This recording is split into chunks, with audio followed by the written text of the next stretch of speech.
All right, man. We about to talk about the money. Let's go it down. Oh Money, my money. God, paid in full. Money. Let's Show get me this. Let's money. get this.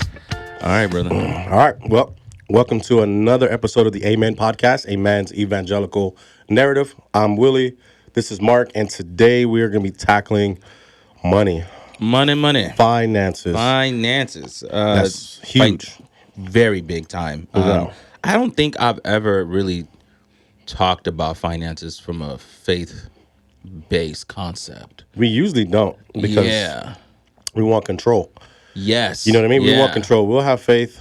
I have faith in just pretty much every other area, but man, when it comes to my finances, it's tough. Yeah, it's funny. Like, I don't think I've even heard a faith song that talked about like, let me get this money. Like, we're usually very like, Rick Ross, 50. Like we put those Drake, Kendrick, we put those like to motivate us to make our grind, right? That's easy. You put a faith song about money out there, ain't nobody gonna buy it. ain't no streaming. We gotta ask Lecrae. Maybe he would. Maybe he could do something because he's pretty I've never heard him talking about money in his raps. That's what I'm saying. Like, if we did talk about it, we're probably saying something like serving, like giving out money, but like to say, oh, you get 10, I get 20. What? Like, you know what I mean? Like, what's my up? tithe game is on a different level. My offering. You know what I mean? You throwing ones, I'm throwing tens. Like, what's going on? It's a beautiful thing. It's just something I never really thought about. Can you imagine though? Like, that would be great. Oh, easy for me to say, right? But I always think about, right, when I see scenes like that, right, like people spending lavish money, wasting the club or some music video. Yeah. Like, imagine if you walked in there and just gave that to the congregation. That would be great. Like, such a huge blessing, because Tanisha don't need it.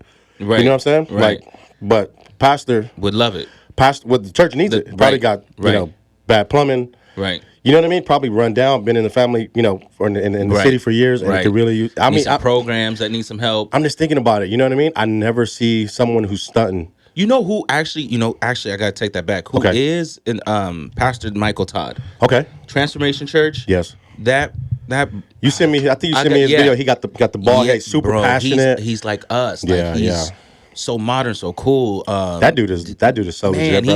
He now has a movie production thing, I think. Oh, wow. Music production. His story was basically he was gonna go work in New York, from what he's said on his sermons, but he was so good that he was gonna work with like top producer. He's a producer by craft. Wow. But he decided in the middle, before he took a contract, God hit him and said, I'm gonna need those talents somewhere else. Speaking on that, my pastor said the same thing. He was 19, and the day before he was supposed to go take his test for the sheriffs in the LA County. I don't know if it's LA County or it doesn't matter. But for the sheriffs, God told him while he was at a youth service, this is your calling, and he didn't go.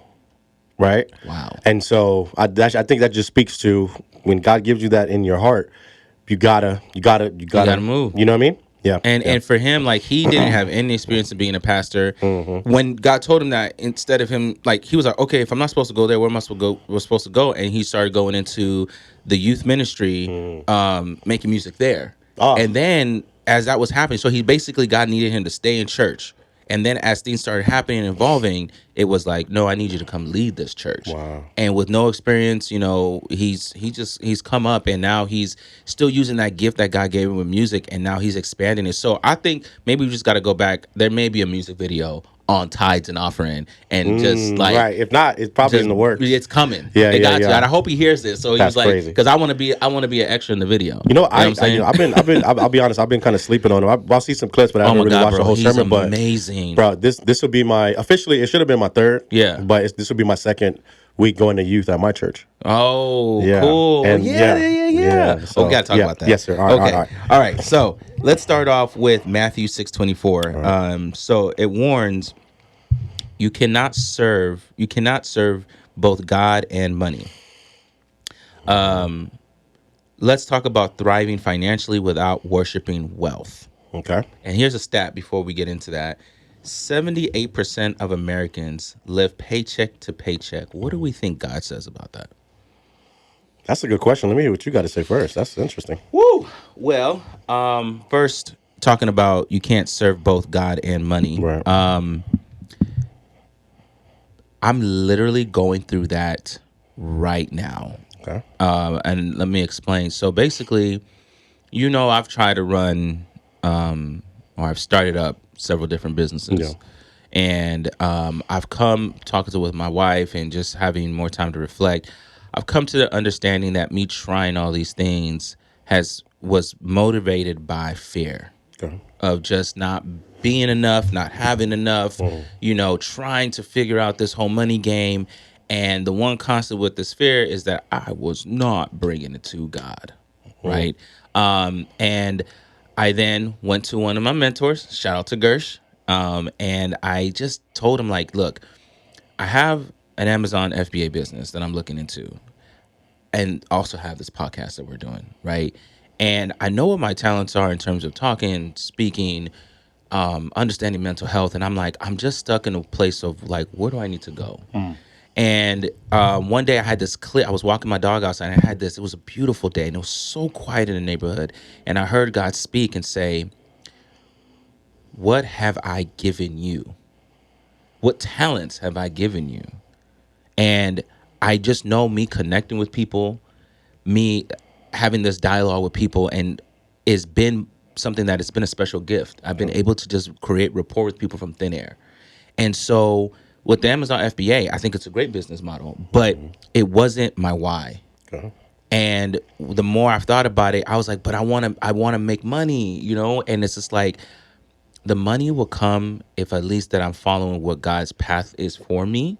And I think that wealth and that discernment came, and I'm like, and plus the way this podcast started, I mean, we don't know this, people know the story. Please go back to our other episodes. It's been divine how we're even sitting here, right? It just further just took me to a place is like, I'm about to go all in with this and my career as a nurse practitioner, and that's it.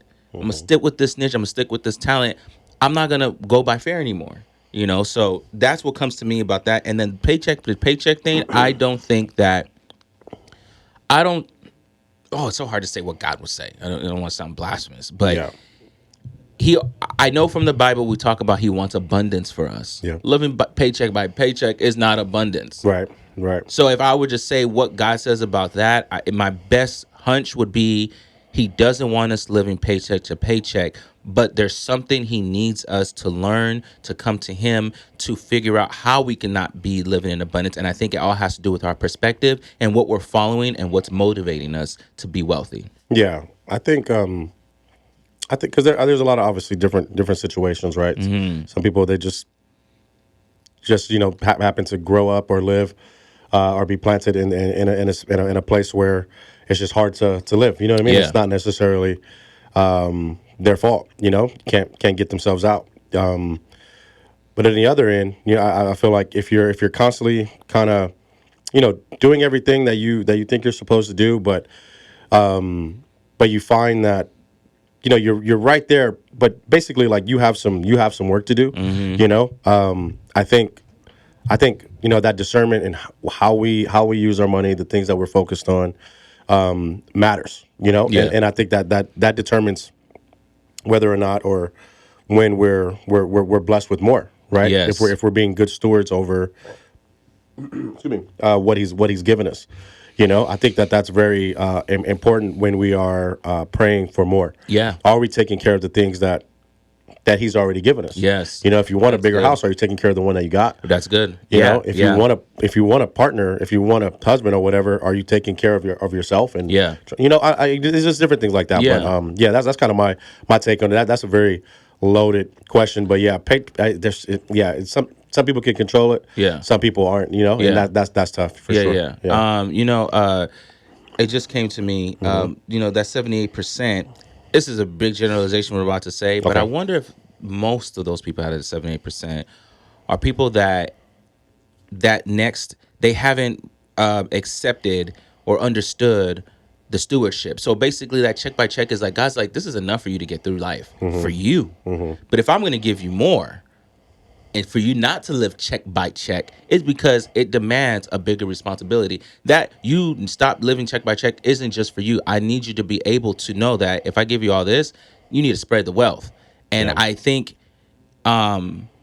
I'm curious. Again, I'm not saying that's what he's saying, but I just let me think about that. Like, is that what it is? Like, sometimes is it the key to having more, to having wealth, not more money? I think being rich and wealth are two different things, right? Is like, what are you gonna do with it when you have it? Are you just about to just, Right. like you said, are you gonna give it to Tanisha, or are you gonna Right. give it to the church, or are you gonna give it to a community that needs help? Like, what are you gonna do with all this? And I think that's where, like, that's where it kind of derives from. Because Like, God knows our heart. You know what I mean? And a yes, lot of time, yes, if He's not giving you something, or you feel like you're doing everything right, but you're not getting what you're working for, right, maybe He's saving you from yourself, or yeah, saving you from something that'll yeah, plunder you down yeah. deeper, deeper depths. Yeah.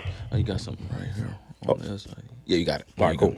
Got to help my brother out. So now we're going to go. Now we're going to some biblical principles. All right. So we're talking about stewardship, debt, and generosity. So in terms of stewardship, Luke 16:10-11 says, "Whoever is faithful with little, will be faithful with much." Yep. So basically, we gotta. It says here we gotta budgeting as worship. How does that hit with you before I even go to the next one? Like, Well, I think about our just common society, right? We're always after more and more and more, right? We got to have the new, we got to do this, we got to do that, just so we can post about it. But the happiest people that I know in every walk of life, right? Whether it's here or, in my limited, I won't say limited, but in the times that I've been able to travel, yeah, and I've seen what we would consider a poor community, they were the happiest. You know what I mean? Because they were content. They were good. They took care of what they had. As long as their family was healthy and they knew that they were going to have a meal that night, they were good. But us, with so much, you know what I mean. So I'm going back. It makes me think of just a biblical principle of taking care of. If you want more, you got to take care of what you have. But sometimes I think God is trying to protect us or protect other people from us by not giving us more. more. You see what I mean? Because Yeah. maybe if our heart isn't where it should be, we're gonna abuse it. Yeah. And He can give that to someone else, and they use it the right way. Right, You see what I mean? So I right. feel like in that way we can hold ourselves out from blessings, just because we're in this capitalist society, dare I say? Yes. That's always after more. You know what I mean? Yes. We gotta have it. You know what I mean? Yeah. And there's not a lot of what's the word I'm looking for? There's not a lot of concern Yeah. for other people for other people's needs. Yeah. There's a lot of excess. So I think that, practically, first thing when it comes to financial and faith, budget, people. Budget. Learn how to budget. Not fake budget. Not, oh, I'm looking at my account today if I can afford this thing that's right in front of me. Take the time once a week, twice a week, whatever it is, make it a habit of yours to start budgeting. You know what I started doing? I started thinking, right, because I'm part of this capitalist society as well. I love shoes, and so if I see something, I'll stop and I'll give myself a week. That's my rule. When I see something that I really like that I know that I don't need, I'll give myself a week. At the end of that week, if I still got the same feelings, I'll go back, I'll look at it, I'll think, do I need it, right? And then if I don't need it, I'll take that the whatever money that I was going to spend, and I'll throw it in savings. Because I'm like, if I was just willing to spend it, then I'm not gonna miss it. Because I was just willing to spend it. So if I would have spent it and got the shoes, I'm good. I'm happy. I'm good. But in my mind, well, I'll be even happier knowing that the whatever I saved is going to get me closer to my real goals later on, right? And it's going to feed my spirit, help me be a blessing, whatever. Instead of just feeding my flesh right now, well, I know that I'll be happy that I did that, and I'll get to my goals faster. You see what I mean? So I have the way that my savings is set up. It's automatic, whatever, right? Some stuff come in. All right, this portion goes over, blah blah blah. But when I find myself just really needing a pair of new Air Force Ones, and my other ones ain't even creased yet. All right, cool. Take this 150, put it over there. It hurts me in the moment because I'm like, I don't have that new pair of Air Force Ones. But when I look at it 6 months later down the road, every time I look back, I'm like, oh, okay, I'm grateful that I did that X amount of times this month because now I have even more in my savings. Wow. So that just kind of helped me, Yeah, and it's nice. And That's then really if I put it good. in my savings, I can't take it out, so Right, I right, can't spend it's- anymore. yeah. So you kind of scratch that You itch gotta without actually recycle scratching now. it. Oh, So it's man. a mindset. It's a mindset thing. That's Yeah. really good. That's really good. When it comes to debt, Proverbs 22:7 says, "The borrower is slave to the lender. So there's all these things out here that talk about how to handle debt. And speaking of what I was speaking before, that fear that I was dealing with trying to start all these businesses, starting all this stuff, was coming from debt. Yeah, we were in the Right, same place at that right, point. Yeah, yeah. yeah, And so, you know, I can't say I'm a guru on handling debt. I'm literally in that battle right now. But one thing I would say is that what I realized is you do have to start somewhere. yeah. You do need to do, like, you can apply that same principle that Willie just said in terms of applying it to your debt. Like whatever you thought you were going to buy, put that money into your little debt snowball. And the way I do debt, or I was doing debt, is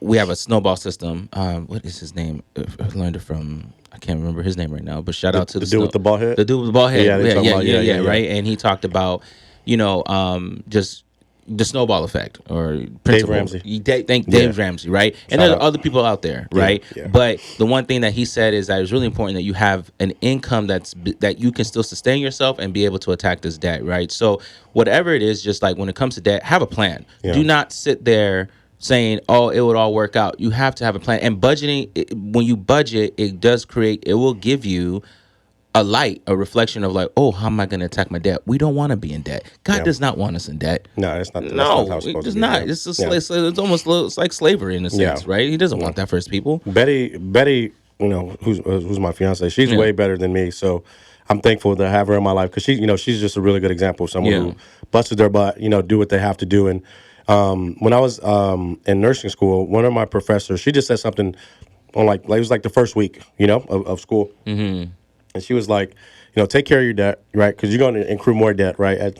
Going through school and stuff like that. But she's like, and she was just this wonderful little tiny little lady from Kenya, right? And she didn't mess around, but she was just like, look, every time you get paid, whether it's every week or every other week, put $25 on one of your cards to pay it off. You know what I mean? So basically, just the principle of, how do you eat an elephant? One bite at a time. Yeah. Because and that really resonated with me because, with my ADHD and I'm just 100 miles per hour. And instead of compounding that money and then at the end of the month making one big payment, right? Just every week or bi-weekly or whatever, I would just, it was just that was more clockwork. That made it more less daunting for me. Yes, and then I'd have to worry about keeping that money in my account. Right. I knew that it was going to use right away. Yes, that's good. So yeah, that's good. And then with generosity, it says here, 2 Corinthians 9:7 says, God loves a cheerful giver. Yeah. Tip is give first, even if it's $5. So man, you think that you're saying that you're a Christian, right? It makes sense. Like, oh, a Christian is just going to give money out, right? There's a difference when he says cheerful giver. Yeah. Right? Like, don't be just a giver, right? Don't do it because, oh, this is what is demanded of me. It's not demanded. It's in the sense of like encouraged. It's encouraged. Yeah. Right. And be honest, if you are giving without I've learned, and anybody ever needs something from me financially, I don't tell them you got to pay me back. Like I got over that a couple years ago because it was just like, you know what, they need it, and now.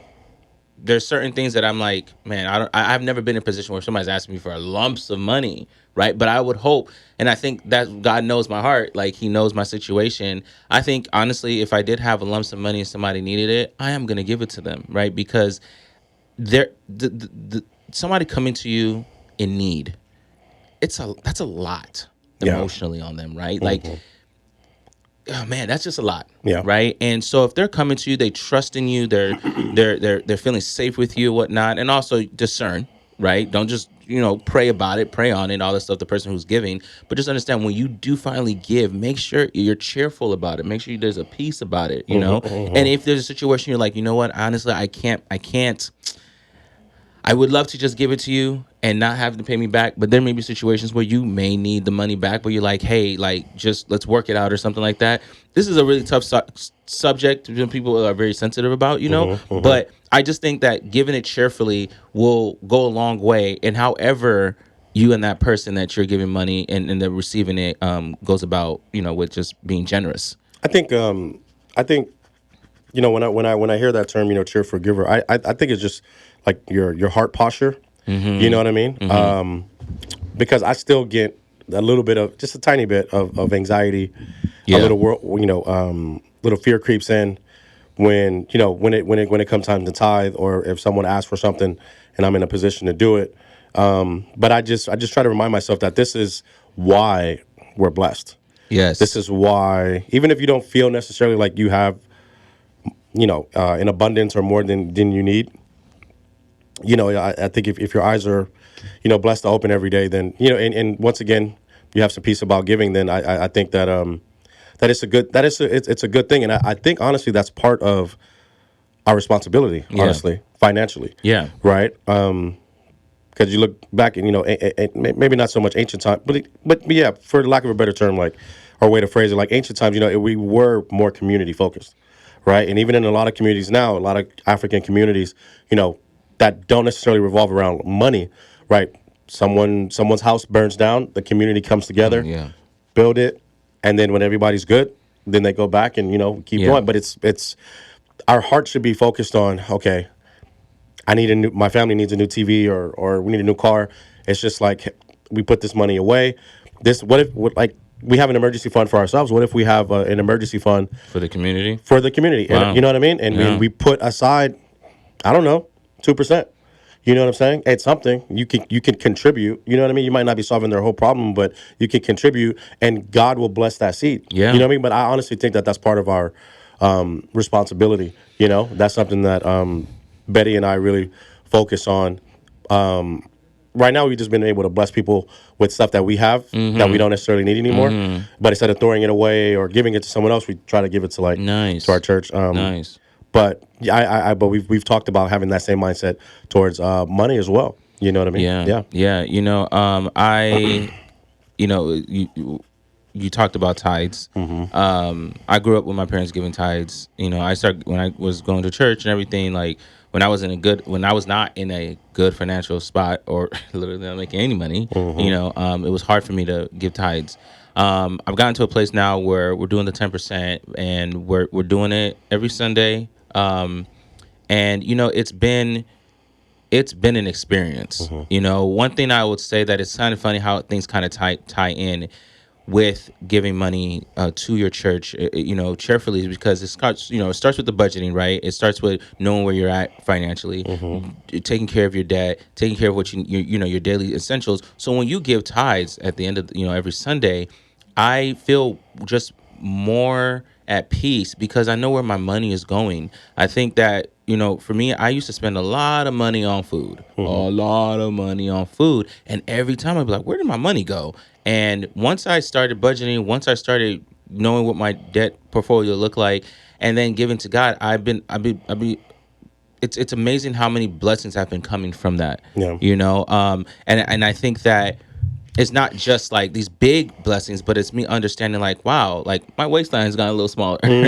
My discipline has been better. My perspective on money, my ability to be like, you know what, God got me, in so many situations where, man, I don't know if I could have really made it if I didn't kind of change my perspective and also have the mindset and the divine counseling from Him, and from my faith. So it's been, I would say, finances and faith go hand in hand. Yeah. We're looking. We may create an LP on finances and faith. I can sing. I think Willie can dance. I'm sure you can probably rap. We'll figure it out. Why I gotta rap? Why okay, can't I sing? Okay, we can sing. I'll You be know the what I mean? background But- dancer. Yeah, or I No, can work you on the rap. char- You rap. I rap. Yeah, you okay, rap. Yeah. I can rap. I'm Yeah. a pretty good Beatbox, poet. beatbox. Yeah. I can't beatbox. No, that's that's not happening. But we do need to get somebody that will get us the bucket of money. 'Cause it's not going to be mine right now. Just,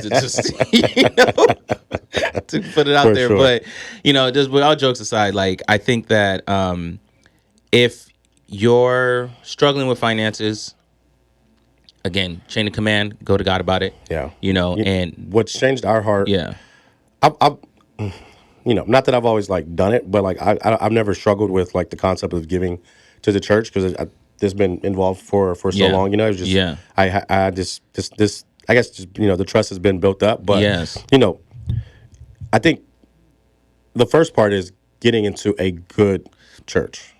Because if you get around, yes, you give happily and freely to the things and the people that you care about and that you trust. yes, Right? You wouldn't bat an eye if you're, I don't know, someone that you cared about, your husband, your kids, your whatever, was like, hey, I need this amount for this. boom, Oh, cool. All right, cool. No problem. You see what I'm saying? But when it comes to like the church, we're like, oh, what are they going to do with it? Kind of like, you know, the attitude that we have when we're maybe have an opportunity to bless someone who's homeless. You know what I mean? Like, oh, they may do it for drugs, they may whatever. But what I've come to learn and just found peace in. I'm not trying to preach. This is just what I found peace no, in. preach, brother, preach. I'm blessed. First of all, everything that I have is God's anyway. Right, He's given it to me just to 1000%. take care of it. Right, Some things I want forever, and maybe that's meant to be. I'm this. I own it. Or I'm the steward of it. But some things may be here for a little while. But either way, if I'm presented with an opportunity to give back, right? You give back what's His. You get what I'm saying? So it's not ours anyway. So we can't be so tight fisted, Yeah. But just I lost my frame of mind. But no, that was good though. but just remember, He doesn't need your money. He doesn't need your money. And anything that you've experienced or seen with abuses of church finances, I'm sorry to say that has nothing to do with God, Ooh, right? You still have a ooh, responsibility, right? Because no matter what we go through, our heart isn't supposed to change, heart posture. I love when you say that. right? Heart That's posture. what he's Our looking heart for. is not supposed to change. Yes. And maybe some of the things that you've seen or experienced was a test. Like you've seen what's possible in the world, but are you still going to trust me? Or are you going to allow this, to to harden your heart? And so, find a church community that you believe in, that God has sent to you. Right, that's number one. And I feel like once you immerse yourself in that, and you grow those relationships, and you really get to know God in that way, it'll be a little bit easier. I think. I think that's number one. Yeah, you'll be able to align better. Because yeah. me personally, I love our motherland, but you ain't about to see me donating to kids in Africa because I don't know those kids in Africa. You know what I'm saying? Now, I believe, I want to believe that people are doing their best, but it resonates for me to take care of the people that I'm here Makes right here sense. with. You know what I'm saying? Makes But that's sense. just me. Yes. That's just me. Yeah. I would love to go visit, and when I do, then that's Boom. a totally different Yeah, story. yeah. But that's me. We all have a role to play. Yes. And I feel like I'm doing my best to do my part, and I know everybody else is. Yeah. But anyway, That's good. No, that's good, bro. Get in a community. That's going to help you build trust. And ask questions. We just completed the rooted curriculum, right? And we had a whole week on finances, and that was the main thing. Is like, you can't say that you have faith. You really can't say that you're a Christian, and you're not giving. You're not tithing. I hate to say it. You really can't say that you trust God and that you love God, and you're not trusting Him with what really is, for most of us, if not all of us, is the hardest thing to have faith in him Yes, with. when it You know what I comes- mean? Because yes. it's tangible. We can see the money in our Yes. bank account. Yes. And when it goes, we're like, where did it go? And we have control. The moment we say, and bro, look about this. He's talking about 10%. Not the 90. Not 15, not 20. But you see how hard it is for us to just give up that 10%, which we won't even miss. That's the one thing I realize. You won't miss it. Bro, as soon as I do it, I have anxiety about it, and I'm like tweaking a little bit. You know what I mean? And then honestly, after a few days, okay, Miss me with that. Yeah. you know what I'm saying? But yeah. but easier said than done. But I feel like those are some good first steps. Get into a community, get into a church, and then really start to Yeah. try to look into it. Maybe talk to an elder or pastor. But I think once again you have to get immersed into that community. Yes. Because Betty is getting baptized this summer. She's just getting into church. But her whole perspective has changed. And she grew up Catholic, so she grew up knowing God, kind of knowing how things work. But she didn't know why they why What God was gave us these set of guidelines these that would guide SOPs? us. Yeah, You know what I mean? yeah. And now as she's in it, we see at our specific church, Cornerstone Fellowship, Found Valley, Shout out. shout out.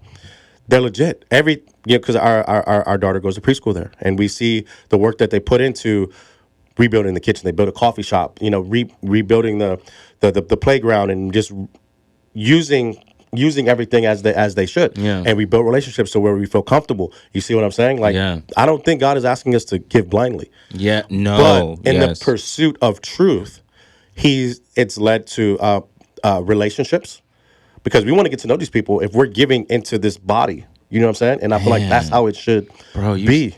You know what I Preaching, mean? bro. So in the process of Yes. that, we've grown in faith because we've built relationships. We got to know God through people, and vice versa. And now we're digging in a little bit more. We're digging a little bit more. Who knows what's gonna happen with this youth thing? Betty's involved with the women, and you know what I'm saying. So it's not just like I'm a Christian and I'm just posture up and I'm just I'm untouchable. It's like, no, this is like we have a body of friends and family that we can lean on when we need, that we can encourage when they need, that we can love, that we invest into, and it's just like, bro, it's not about the money. It's not about the money. You know what I'm saying? Sorry, Bro, that got a little no, heated. man, that's amazing. No, no, that was honestly awesome, man. I honestly I don't got much to say. Yeah, I agree with that 100%. He's the ultimate architect. that's what I'm I saying. He think knows what he's doing. everything he does, he knows what he's doing, and you just spoke on it. Having the money helps build relationship, which is what he's all about.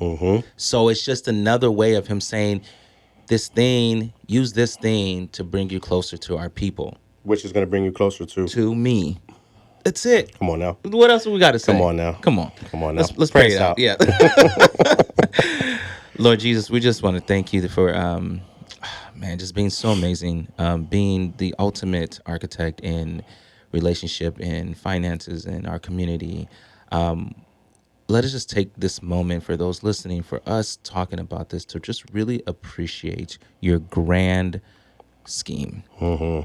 And we want for the whole world to just get to know who you really are and what you represent, to help us shift our perspective so we can be representatives of you, be the ambassadors of heaven on earth.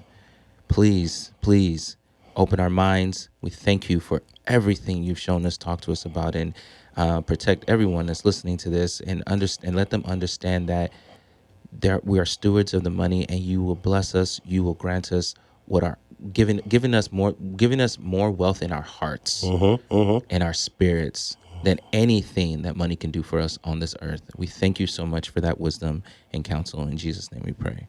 Amen. Boom. Damn, that was nice.